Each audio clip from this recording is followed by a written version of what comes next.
এই ছাত্ররা ঘড়ির সাহায্যে নকল করছিল।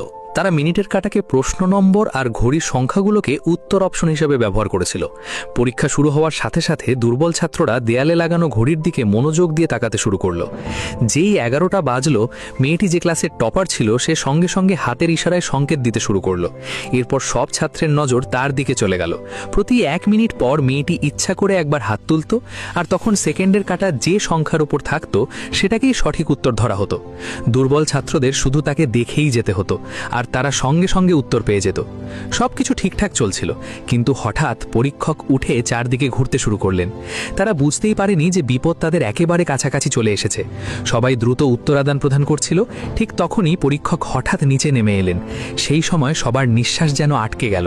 কিন্তু আশ্চর্যের বিষয় হলো, পরীক্ষক তার হাত থেকে শুধু একটি সাদা কাগজ পেলেন।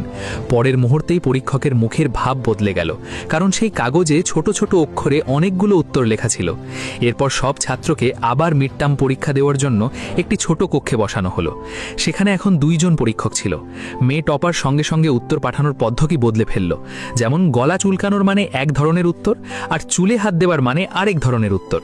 এবার তাকে ঘড়ির দিকে নজর রাখতে হতো, আর মিনিটের কাটার দিক অনুযায়ী আলাদা আলাদা ইশারা করা হতো।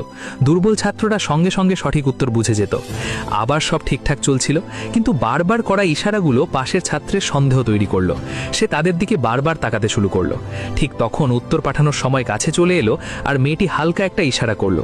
কিন্তু তখনই পাশের ছাত্র রেগে উঠে কিছু বলে ফেলল। এরপর পরিস্থিতি খারাপ হয়ে গেল। সব ছাত্র ভয়ে উত্তর পাওয়ার অপেক্ষা করছিল। তখন তারা আরেকটা উপায় বের করলো। ছেলেটি ইচ্ছা করে সব উত্তর রাবারের উপর লিখে দিল, কিন্তু দুর্ভাগ্যবশত পরীক্ষক সেটা দেখে ফেললেন। ছেলেটি আরামে উত্তর লিখছিল, আর সে বুঝতেই পারেনি যে পরীক্ষক তার পাশে এসে গেছে। কিন্তু এটাই ছিল তার পরিকল্পনা। পরীক্ষক যখন রাবার খুলে সেখানে লেখা নকল দেখতে পেলেন, তখন ছেলেটি সঙ্গে সঙ্গে নিজের ভুল স্বীকার করে নিল, যাতে তাকে পরীক্ষার কক্ষ থেকে বের করে দেওয়া হয়। ঠিক সেই সময় বাকি ছাত্ররা পুরো বিষয়টা বুঝে গেল, এবং তারা পরীক্ষার কক্ষের রেডিওর দিকে মনোযোগ দিল, কারণ মেয়ে টপার তখন রেডিও রুমে পৌঁছে গিয়েছিল, আর এখন সে রেডিওর মাধ্যমে উত্তর বলবে। শেষ পর্যন্ত রেডিওর মাধ্যমে উত্তর কিভাবে পাঠানো হবে জানতে পার্ট 2 দেখুন, এবং ফলো বা সাবস্ক্রাইব করতে ভুলবেন না।